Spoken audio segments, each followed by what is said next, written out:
পাহাড়ের প্রতিটি সকাল যেন এক নতুন গল্পের সূচনা। মেঘের আড়াল থেকে ধীরে ধীরে জেগে ওঠে অরণ্য, সেই আদি অনন্ত অরণ্য। সূর্যের প্রথম আলো ছুঁয়ে যায় পাহাড়ের ঢাল, আর চারিদিকে ভেসে আসে অজস্র পাখির ডাক। আজকের যাত্রা শুধু একটি পাখিকে দেখার জন্য নয়। আজ আমরা বেরিয়েছি পূর্ব হিমালয়ের অরণ্যের অন্যতম দুর্লভ বাসিন্দা রুফোস নেকড হর্নবিলের সন্ধানে।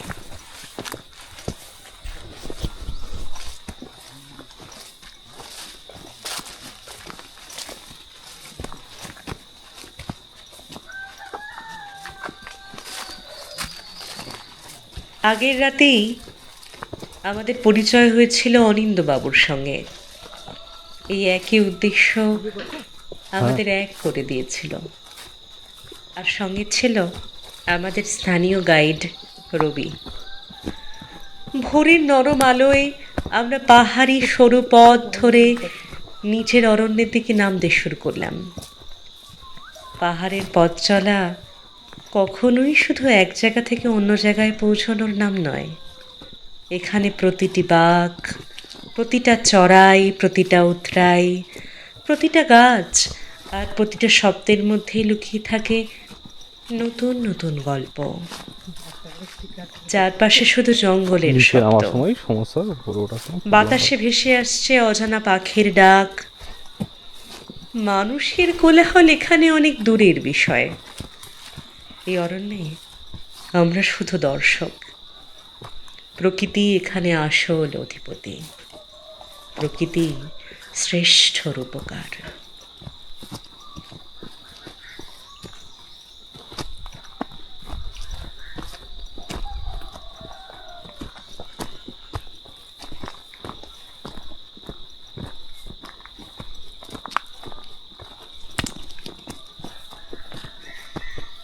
মিনিটেই বোঝা গেল এই পথ সহজ নয়।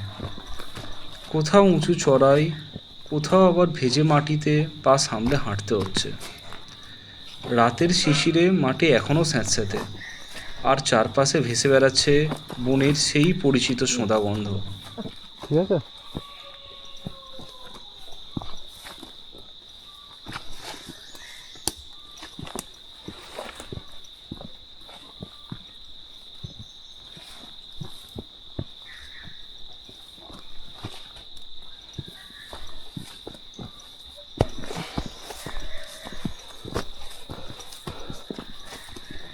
জঙ্গলের ভেতরে ঢুকতেই বাইরের পৃথিবীর সব শব্দ যেন মিলিয়ে গেল। এখানে গাড়ির হর্ন নেই, মানুষের কোলাহল নেই, আছে শুধু বাতাসে দুলতে থাকা পাতার শব্দ। দূরে কোথাও পাহাড়ি ঝরনার মৃদু সুর, আর অজস্র অচেনা পাখির ডাক।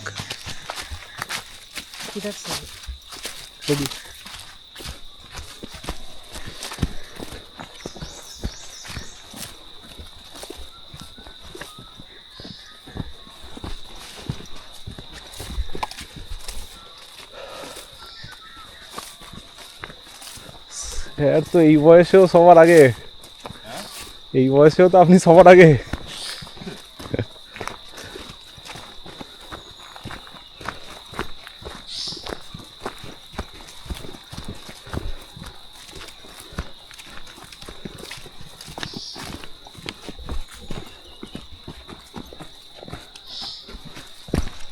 এই বন কেবল গাছের সমাহার নয়, শত শত বছরের পুরানো বিশাল গাছগুলো যেন নিজেদের বুকে আঁকড়ে রেখেছে অসংখ্য প্রাণের গল্প। কোথাও গাছের গায়ে শ্যাওলা, কোথাও অর্কিড, কোথাও আবার লতাগুল্ম পুরো কাণ্ডটাকেই ঢেকে ফেলেছে। প্রতিটি গাছ যেন একটি করে ছোট্ট বাস্তুতন্ত্র। কি হলো?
মাঝে মধ্যেই আমাদের গাইড থেমে চারপাশে কান পাচ্ছেন।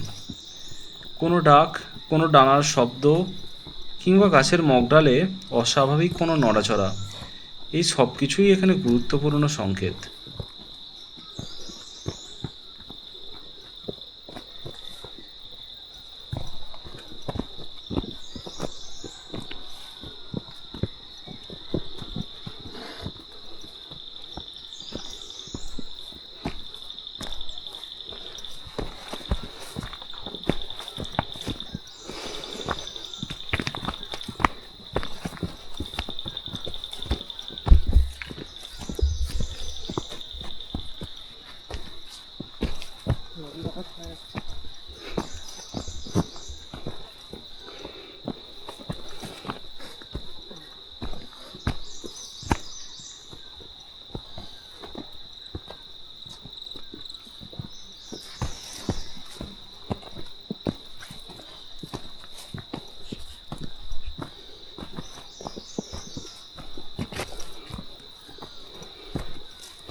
দেখে নামবে এখানটা।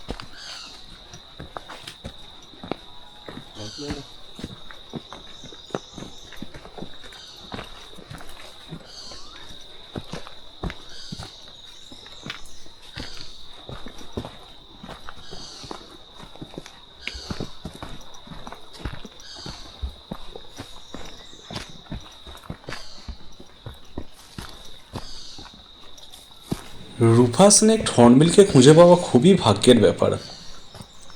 এটা খুবই সতর্ক, বিশাল এলাকা জুড়ে বিচরণ করে এবং দিনের বেশিরভাগ সময় গাছের অনেক উঁচু অংশে কাটায়। তাই কখন, কোথায়, কতক্ষণ দেখা মিলবে তার কোনো নিশ্চয়তা নেই। এই অপেক্ষাটাই আসলে বন্যপ্রাণী পর্যবেক্ষণের সবচেয়ে সুন্দর দিক। এখানে কোনো শর্টকাট নেই, প্রকৃতি নিজের সময়ে নিজেকে প্রকাশ করে। আমরা আরও গভীরে এগিয়ে চলেছি, মাঝে মাঝে থেমে দূরবীন তুলে গাছের মাথায় খুঁজে খুঁজে দেখছি। প্রতিটি বড় ডাল, প্রতিটি শুকনো গুঁড়ি, প্রতিটি ছায়া, সব কিছুকেই মনে হচ্ছে যেন কোনো বিশাল পাখির অবয়ব।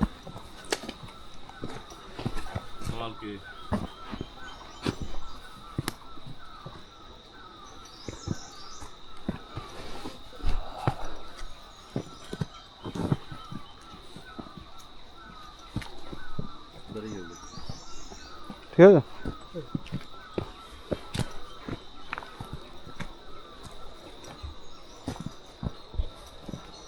এইখানটা ধরবো ধরবো এটা একটু ধরো। যাও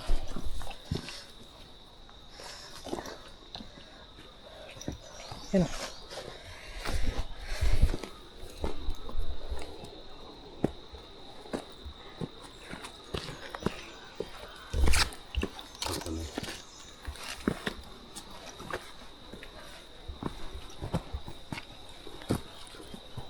চলো।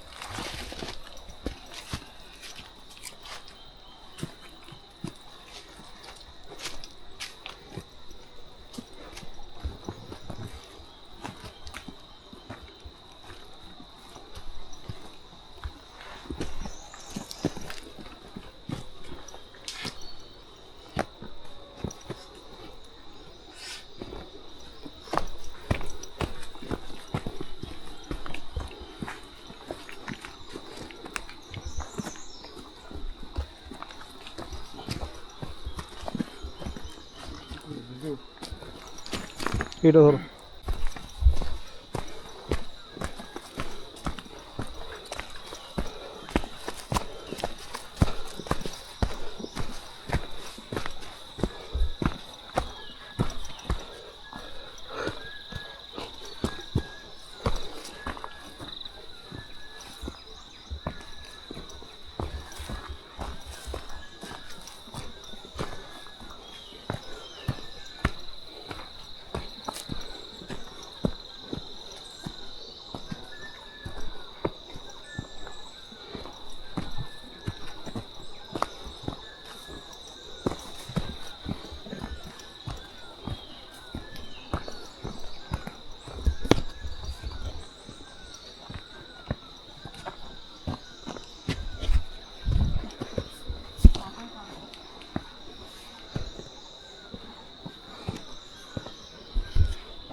সময় কেটে যাচ্ছে, পথ যেন শেষই হচ্ছে না, কিন্তু ক্লান্তির চেয়ে কৌতূহলই বেশি কাজ করছে।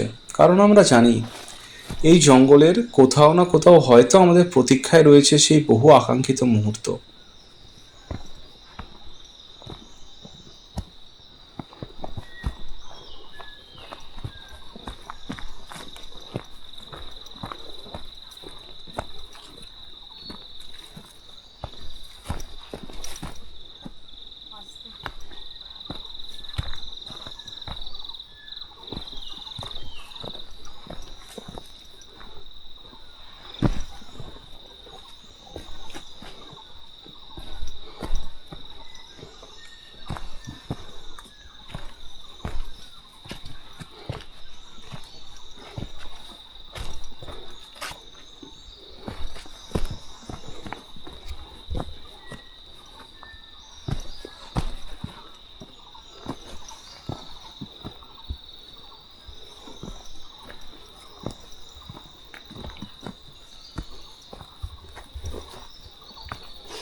ঝোঁক তো থাকবে, বৃষ্টি হয়েছে আবার।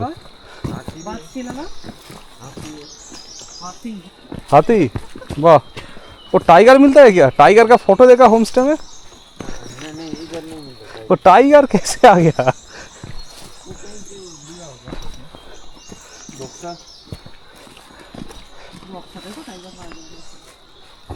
ना साइकिल में मेरा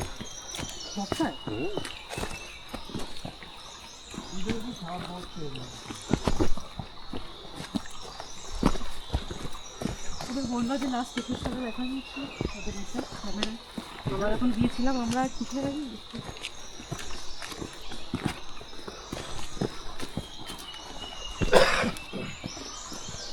এই শুক্রবার আমরা ইয়েতে যাবো, আমার বাংলার কাছেই আমি আর গিয়ে তো ওখানে একটা জায়গাতে ওই যে কালো যে জিপেটা আছে না, আচ্ছা আচ্ছা black panther black panther, black panther ওখানে দোয়ারস আছে।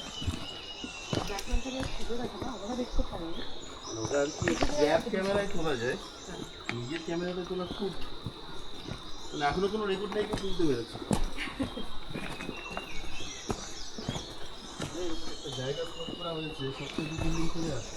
আচ্ছা দেখি একবার একটা নিয়ে আমাদের তো একদম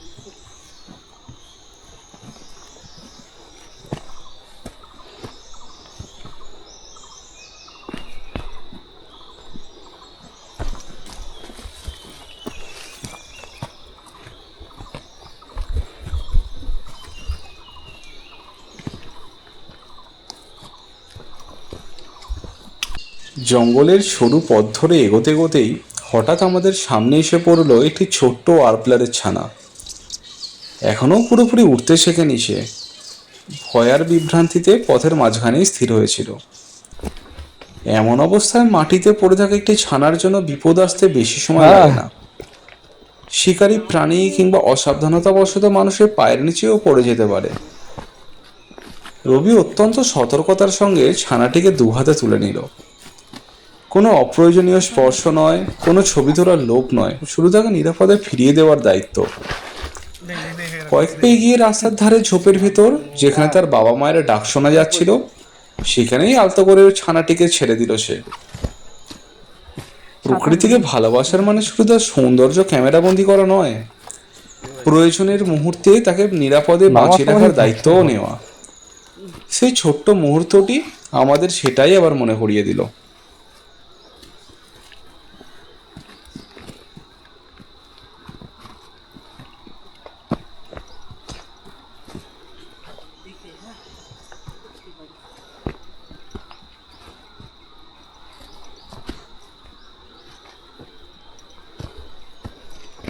এখানে লাগতো ঠিকই লাগতো।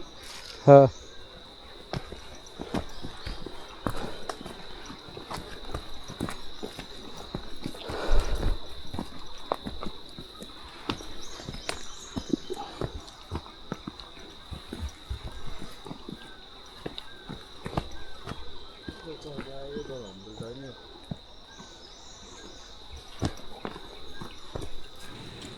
পথ যত এগোতে থাকলো ততই খাড়া হতে শুরু করলো পাহাড়ের ঢাল। কিছু অংশে পা রাখার জায়গাটুকুও ছিল খুবই সরু, তাই প্রতিটি পদক্ষেপ নিতে হচ্ছিল অনেক বেশি সতর্কতার সঙ্গে।